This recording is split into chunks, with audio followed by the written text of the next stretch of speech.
Est-ce que ça t'est familier et ça te parle le fait d'être chez un coiffeur ou te faire masser ou être dans un endroit où tu sens que la personne qui te sert, en fait, par les paroles qu'elle utilise, par la façon dont elle se comporte, en fait, c'est une personne qui croit dans d'autres choses que toi, qui est un croyant en Jésus-Christ.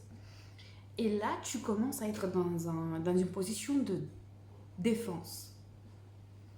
Ce que j'ai compris il y a quelques années, en méditant la parole de Dieu et en comprenant l'autorité que Jésus nous a donnée comme Église, c'est que le royaume de Dieu, il est pris par des violents. Qu'est-ce que ça veut dire? Ça ne veut pas dire d'être méchant, mais ça veut dire d'avoir le zèle, d'avoir le courage et d'avoir la compréhension sur qui est Jésus et qui nous sommes en lui.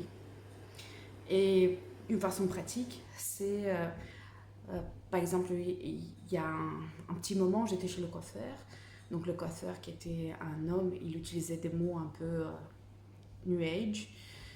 Et il a commencé à me masser, donc il a dit que la tête, donc il a commencé à dire que tous les clients sont très contents et qu'ils passent vraiment beaucoup de temps pour ça, parce qu'il y a des énergies et tout ça.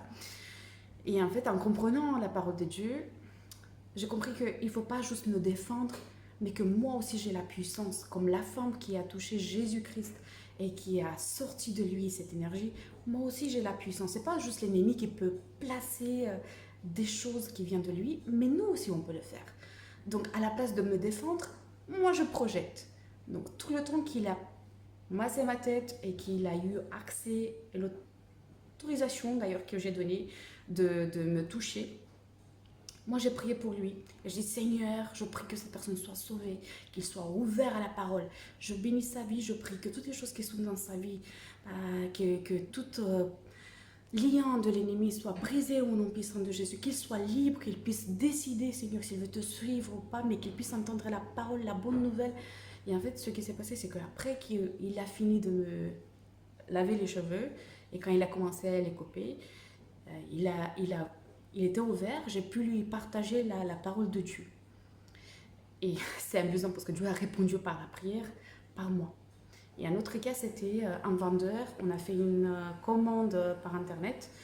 Le monsieur, il est arrivé 1 heure trop tard avec tout était fondu dedans. Mais en fait, Dieu m'a mis à cœur de prendre une monnaie de 2 euros. C'était son pourboire. Et j'ai prié sur ces 2 euros, qu'il soit béni, que tout le lien de l'ennemi soit rompu.